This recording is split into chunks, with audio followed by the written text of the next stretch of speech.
I never thought AFI would become the kind of woman people whispered about in markets and offices, not the way she was when we were kids. We grew up in a small coastal town in Ghana, far from the clamor of the big cities, where the ocean sang us to sleep every night. AFI was always the prettiest among us, no denying that.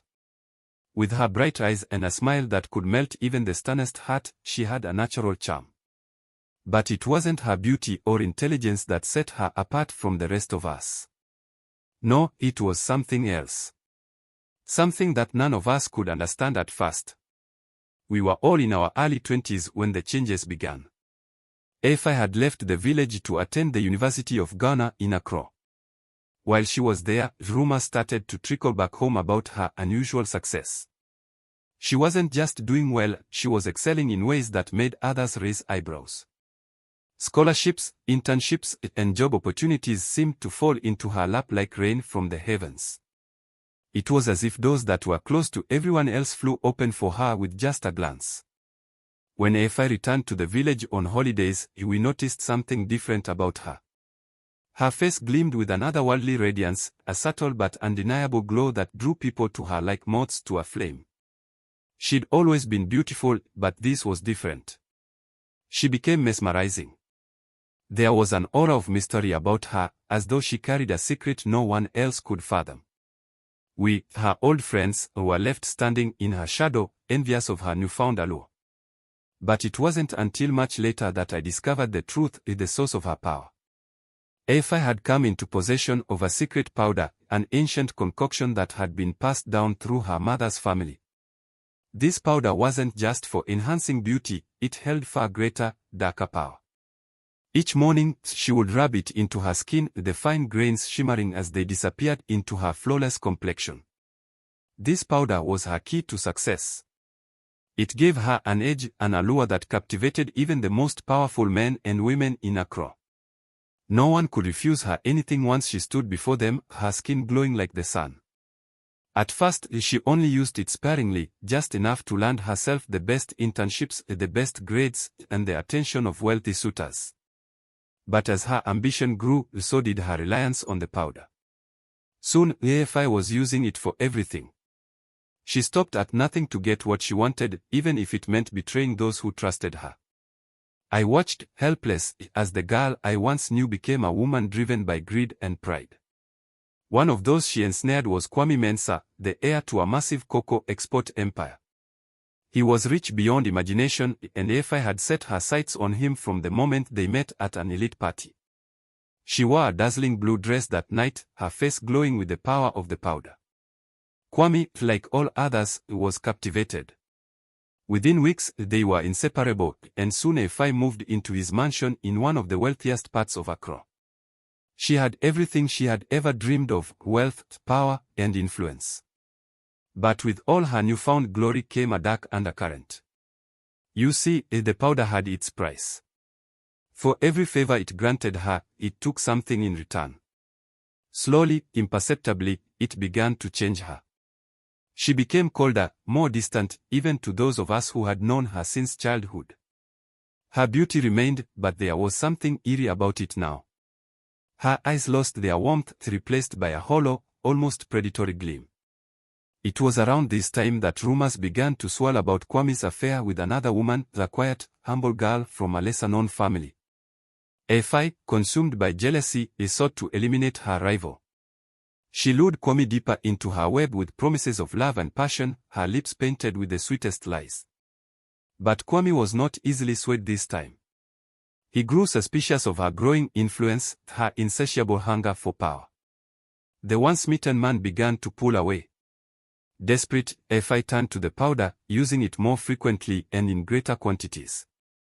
But the magic, once so potent, began to betray her. One night, as she prepared for yet another party with Accra's elite, she noticed something odd. The powder no longer absorbed into her skin like before. Instead, it clung to her face, forming a thin, unnatural layer that seemed to crack with every movement. The glow was gone. Panic set in. She applied more and more, but the result was the same. Her face, once radiant, began to look grotesque, distorted. That was the beginning of her downfall. Kwame discovered the truth soon after. He confronted her, accusing her of manipulation, of using him for his wealth. In a fit of rage, he ended their relationship publicly, humiliating her before the entire city. Word spread quickly, and the whispers that followed her were no longer of admiration but of disdain. The powder, once her greatest asset, had become her curse. It no longer worked its magic, and worse, it began to erode her beauty. Each day, Afi woke to find her reflection more horrifying than the last, her once flawless skin now marred by cracks and blemishes. No one dared to approach her now.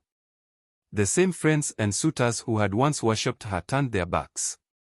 In her desperation, she sought out the source of the powder, an old herbalist deep in the Volta region, hoping he could reverse the curse.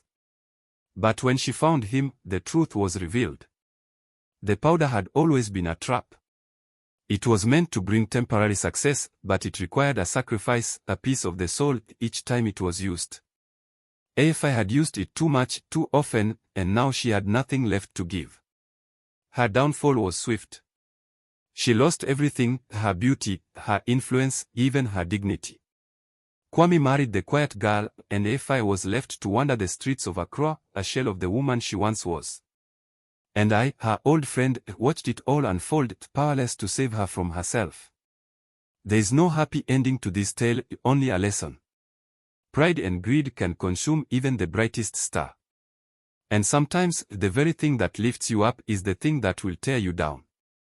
Afi's fall from grace was more brutal than any of us could have imagined. In the beginning, we, her old friends, still tried to reach out.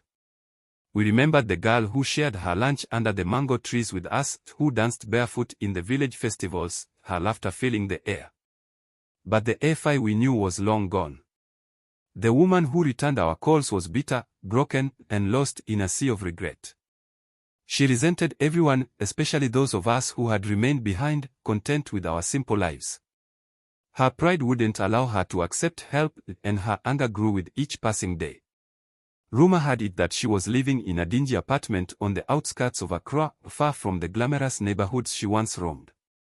The face that had opened doors for her was no longer recognizable, scarred and pockmarked by the overuse of the cast powder. Some said she wore a veil now, hiding her disfigured features from the world, as if she could shield herself from the judgment in people's eyes. But I knew better. Afi wasn't hiding from others, she was hiding from herself. One evening, as I walked through the crowded streets of Makola Market, I saw her. She stood in the corner, haggling with a fruit seller, her once lavish clothes now worn and faded. Even from a distance, I could sense the desperation clinging to her like a second skin. Her eyes, those once bright, sparkling orbs, were dull. Devoid of the fire that had once drawn people in. I couldn't just walk past. I approached her slowly, unsure if she would recognize me or if she would even want to see me.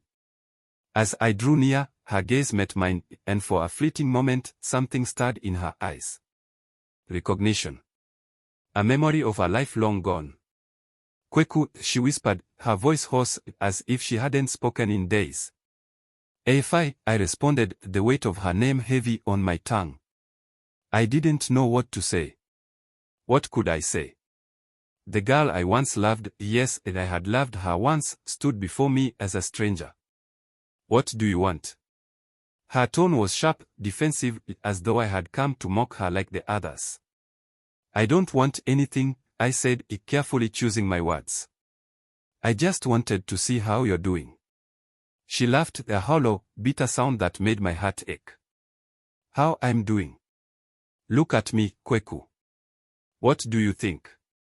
I remained silent, not wanting to add salt to the wounds. She was already bleeding from them. For a long time, we stood there, the noise of the market swirling around us, but somehow, it felt as though we were trapped in our own bubble of silence. I wanted to help her, but I knew she wouldn't accept it. Pride, even in the face of destruction, still clung to her like a stubborn vine.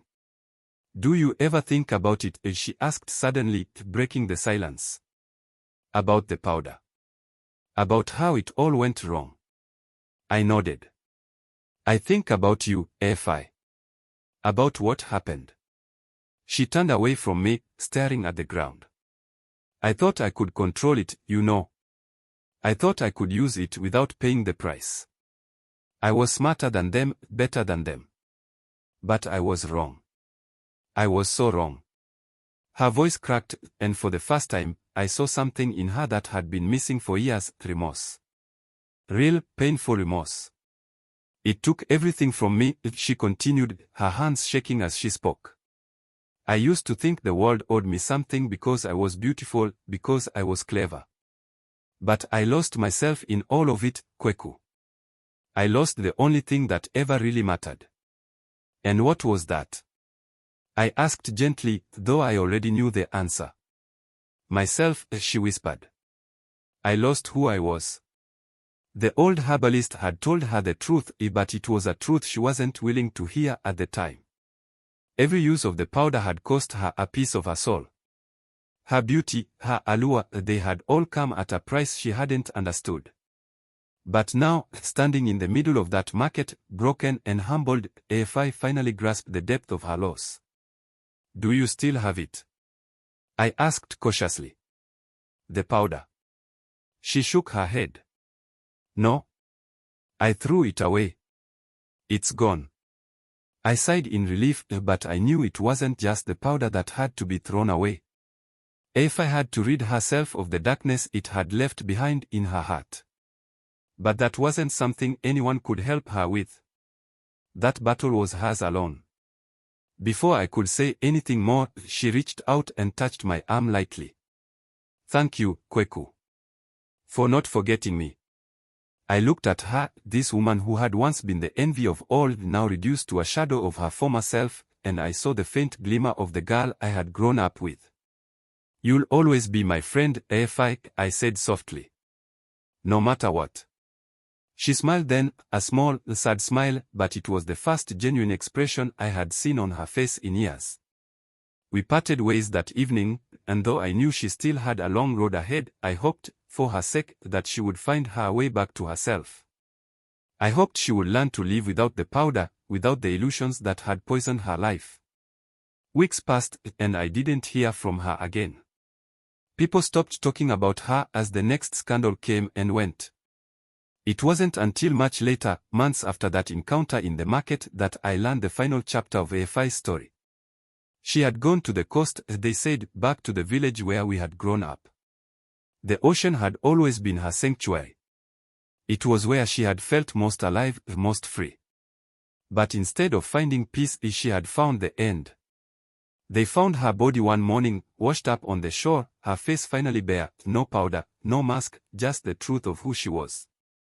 She had gone to the sea, perhaps seeking redemption, perhaps seeking an end to the pain. Either way, her story ended where it began, with the waves crashing gently against the rocks, erasing the last traces of a woman who had once shone too brightly for her own good. And I, Kweku, am left to tell her story, a cautionary tale of pride, ambition, and the high cost of beauty.